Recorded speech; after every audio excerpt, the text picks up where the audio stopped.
Hi everyone, welcome back to my channel. I'm Robin, and I'm going to take you through my 5-star reads of 2022.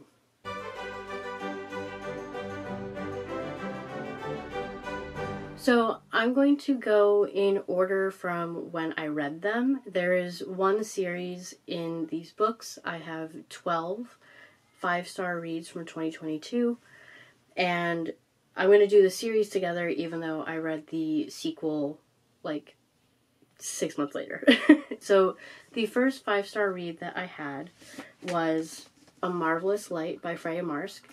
This is the beginning of a series that is set in an alternate reality, I want to say Edwardian England, where magic exists but is hidden, and there is something called the Last Contract, which is said to be a myth about how the magical people in England got their powers. And it sort of is a blend of like a murder mystery, but also, you know, this beginning of a quest. And we follow Robin and Edwin, who are the epitome of a grumpy sunshine. This is a queer series, and so I'm sorry if you see me moving. I'm petting my cat because he's decided that he's going to be in the video, and he is. That is his tail. And so, you know, I just really loved this series. I love the series, but I love this book especially because Robin and Edwin is so believable as you see them grow together, and everything that happens it's really touching, and it's really well written, and the spicy scenes are really hot. So I knew that when the sequel was coming out later in 2022, I was going to get it, and that brings me to my next 5-star read, which is A Restless Truth, also by Freya Marske. It is the sequel to A Marvellous Light, and it follows Robin's sister, Maud, as she is trying to find another piece of the Last Contract, because pretty much there are other people looking for the Last Contract to use it for nefarious purposes. So Maud is, I want to say 17, and doesn't quite know herself, and she's on this cruise ship. She's with this woman who she is sort of helping usher back to England to deliver this piece of the last contract. Sorry. And this isn't a spoiler. The woman that Maud is with ends up being killed. And so you have another sort of murder mystery trying to figure out like who killed this woman, and also try and keep the piece of the last contract away from, you know, this other group that wants to use it for, you know, the wrong reasons. So, and Maud meets this woman named Violet on the cruise ship, and Maud is just, I don't want to say like obsessed, but kind of obsessed. She's really into Violet and everything that Violet sort of presents as, and it's, again, really well done. I appreciated that there wasn't necessarily this idea that it was a happy ever after. We don't know that it's not. There's a 3rd book in the series that will be coming out next year, and I'm just waiting for more information to be released about it, because I think I have a theory and I'm really into it. So I want to know if I'm right. But we don't know where Maud and Violet really stand. It ended on a hopeful sort of note, but I appreciated that, you know, because they had a week together. And so I appreciated that it wasn't me like, oh yes, I'm in love with you and I'm going to spend the rest of my life with you and la la la la. Like, it's like, yes, I'm really into you and I want to make this work.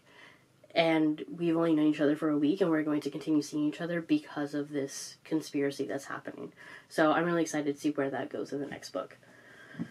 The next book that I read and gave 5 stars to was The Complete Mouse by Art Spiegelman. And this is a graphic novel of pretty much Spiegelman's father's story of being in the Nazi camps during the Holocaust. All these books are well done, so I need to stop saying that. But it's very honest. It doesn't try to show the Jewish people as, you know, completely perfect. It shows that, like, Spiegelman's father had some, like, racist moments. And that's real. You know, I appreciated the realism in the story. I appreciated that Spiegelman sat down with his father, got the entire story, and put it down on paper. And that just makes it so much more heartbreaking, everything that happens. It doesn't shy away from it. And yes, I did order this book almost immediately after the whole thing with it being banned in a school in, I think, Georgia, in, like, March of 22. And so I knew I needed to read it. But it's so good. I think it's so important. And I knew it was going to be a 5-star no matter what. So definitely recommend it. The next book is a complete tone shift, which I sort of did on purpose, because after reading Mouse and how heavy it is, I needed something lighter and easier and sort of mindless. So I picked up It Takes Two to Tumble by Sebastian. This is a Regency MM romance, and I'm really glad I picked it up. It was exactly what I needed. It's about this vicar who works in the village, and he ends up becoming a tutor to, I want to say 3 kids. I read this in, like, I don't even know, like June, I think? Yeah, because I read it for Pride. So he becomes a tutor for these 3 kids whose mom has just died, and their father, who's a sea captain, is coming back home. And their father is usually gone a lot, you know, off captaining. The father and this vicar, you know, butt heads a little bit. It's another Grumpy Sunshine. It's one of my favorite tropes. But they both acknowledge that the other person is very handsome and very attractive, and they're very into it. And it doesn't take long for them to get into it. So it was just fun. You know, that's the thing. It's just fun. I did get the second book in the series. The series is Seducing the Sedgwicks. I got the second book for Christmas, so I'm looking forward to reading that at some point this year. The next book is I'm Glad My Mom Died by Jeannette McCurdy. This is a memoir written by Jeannette McCurdy about her time as a child actor and how she was made to be an actor by her mom. It was her mom's, like, dream to be an actress, and when that didn't happen, she sort of put Jeannette in a position where she needed to do it. And so it's just a really honest retelling of you know, Jeannette's childhood in the industry, and also living with her mother and the complicated feelings that surround her mother now, of recognizing that her mom did a lot of damage to her, but she still loves her. And she also acknowledges that she is glad that her mom died, because it gave her the freedom to be herself and not have to constantly do things to make her mother happy. So it's really honest. It's funny at times, it's heartbreaking at other times, and I think it's a really good read, especially for people like me who have mommy issues. Before I forget, I'm going a little bit out of order because it just occurred to me. I skipped over a book because I don't have the physical copy. And so I want to talk about Boyfriend Material by Alexis Hall, because otherwise I will forget. I read Boyfriend Material, I want to say sometime in the summer. I read it right before Husband Material came out, because I got an advanced reader copy of Husband Material, and so I needed to read Boyfriend Material. Boyfriend Material, I think, was super funny and witty, and the relationship development between Luke and Oliver was really great. So for people who don't know, this is another MM romance with the fake dating trope, where they agree to fake date in a mutually beneficial situation. Luke needs to improve his reputation for his job, and he believes that appearing to be in a stable relationship with, like, a stand-up guy will help with that. Oliver is that stand-up guy. He's fairly straight-laced. He's a solicitor, and he needs someone to bring to his family's, like, summer party or something like that. And I don't know if I would say it's a grumpy sunshine. I guess so. I don't think Oliver is grumpy. I think he's just straight-laced. And I think he's just tightly wound. I don't know if he's grumpy. But, and I also wouldn't say that Luke is sunshine, but I also wouldn't say he's grumpy. I think they're both just damaged. So, I don't know quite how to define their personalities, but it is fake dating. It's really fun. It's fairly emotional, actually. It deals with a lot of their, like, family of origin issues. Luke has issues with his dad, who is a rock star from, like, the 80s and pretty much, like, abandoned him. And so he has abandonment issues. And Oliver has been made to feel as though he needs to be perfect in order to be loved. And so they both do a lot of work with those issues on their own, but also within the relationship and together. And I think I think the way it was handled was really well done. I'm not going to talk about husband material. I did not give that 5 stars. Just moving on. The next book is Pride and Prejudice by Jane Austen. I had not read Pride and Prejudice up until 2022, and I regret it so much. I had so much fun with this.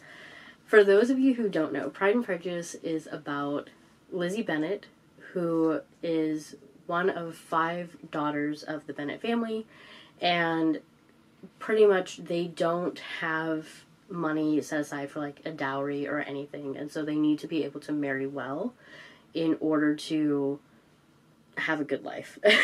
And the oldest 2, Jane and then Lizzie, are sort of, like, the best ones, in my opinion. I don't know that anyone would disagree with me. The thing is that, like, this book is funnier than people don't talk about how funny it is. It's hilarious. But, so it's an enemies to lovers. Lizzie meets Mr. Darcy, who comes with his friend Mr. Bingley, who bought an estate nearby the Bennet estate. And through, various balls and dances and stuff like that, they have various interactions. None of them tend to go well between Lizzie and Mr. Darcy. Whereas Mr. Bingley and Jane, her sister, are falling in love. And it's so great. It takes place over, I want to say, about a year. And it doesn't feel like that at all. It feels like the most natural thing in the world. And you can see both of them grow and realize where they, made mistakes and where they try to own up for it. And it's all wrapped up in this beautiful Regency world. And it was just so great. And I feel silly because I'm, talking about how much I love this book that is already beloved and has been for over 200 years, but I was just late, and now I would love to read more Jane Austen in the coming year because I haven't. Pride and Prejudice is all I've read, so if you have any favorite Jane Austen books, hit me up because I've bought all of them. I just don't know which one to read next. So, the next book is Song of Achilles by Madeline Miller. This is a story about Achilles and Patroclus. In Greek mythology, any myth that you look at will sometimes admit that Achilles and Patroclus were lovers, and sometimes they'll say they were just really, really good friends. Madeline Miller was like, F that. They were lovers, and here's how it could have gone. And I think she did an amazing job. It covers, them meeting when they were younger and how they trained together. And it deals with, Achilles' fate to be the greatest warrior in Greece and how he'll ultimately die. Don't think that's a spoiler. The myth has existed for 5,000 years? I don't even know. But I think that it's really, really good. It is really emotional. I know that a lot of people have cried reading this book, and I get it. I did not cry, but I also am very familiar with Greek mythology, and I knew where it was going to go, and so I think the entire time I was bracing myself against it. So I think it's really well done. It's beautiful. I would love to read another queer Greek myth retelling by Madeline Miller. So I think it was great. Next book is, I want to say, like, a sharp left turn, because it's very different from all the books that I've read so far, because there's not really romance in it at all, which is fine, but it is Fairy Tale by Stephen King. Stephen King is very hit or miss for me. My dad is a huge Stephen King fan, has read everything that Stephen King has ever written. I have read, besides Fairy Tale, I've read about, like, 4 or 5 Stephen King books, and, like, I've liked some of them, and some of them I didn't like so much. But the thing that made Fairy Tale different was that my best friend recommended it, and they have really good taste. And so when they recommended it, I was like, okay, interesting, let me check it out. So pretty much, this is more fantasy than I think a lot of Stephen King's other books, and like I said, I've only read, like, 4 or 5 others. But I know Stephen King as a horror writer, and so when I heard that this was fantasy, I was like, okay, let me see if I can do that. And yes, I could. It was amazing. So it's about this kid named Charlie who ends up helping and taking care of an older man in his neighborhood. And this older man has a passageway to another world in his backyard. And it sounds a little ridiculous, but the way that Stephen King writes, the description, I listened to Fairy Tale on audio, and I read probably the last 10%. But just hearing it, like, it was so immersive. I could picture everything so well. And so it was just, I don't even have words. Like, I will definitely be rereading it. Because I got it on audiobook, I went and bought the physical copy because I know I'll want to read it again. So I would definitely check it out, especially if you were like me and think that you couldn't do Stephen King because he was horror. Like, he has other genres that he dabbles in, and he dabbles really well. The next book, which I also don't have a physical copy of, so I'll put a little thing up, is The Very Secret Society of Irregular Witches by Sangu Mandanna. It was so cute, you guys. Like, it was so stinking cute. So this is about witches in England, in this world, are, you know, they try to stay under the radar. But there's this witch who does magic, but makes it seem like it's not magic for social media. But she is messaged by these people who are caretakers for 3 little girls, like, in the country. And if you notice I'm not saying names, it's because I forgot them. And that's my bad. But it's also been several months since I've read the book. These little girls are all witches, and they need help controlling their powers. And so their caretakers take a gamble and are like, well, there's this person doing magic on the internet, but she's saying it's not magic, but it looks an awful lot like magic. So she agrees to go help them, and it's so lovely and found family. I really appreciate the found family trope. You know, it's just beautifully written. I think it deals with loneliness really well, because the main character has been isolated a lot of her life, because witches are pretty much taught that, like, they can never be around other witches, otherwise the magic will go crazy. But also, apparently, as soon as a witch gives birth, they're gonna die soon after. So every witch in the story is an orphan. And it's so sad. It's so sad. But I think it does a really good job, and I will definitely be picking up another book by this author. So the last 2 books of my 5-star reads of 2022 is another Cat Sebastian, which is Queer Principles of Kit Webb. This is, if not Regency, right for Regency, Georgian? Let's say Regency, because it's easier. And I don't know what the Regency time span was. But it's close to Regency if it's not Regency. It's right before.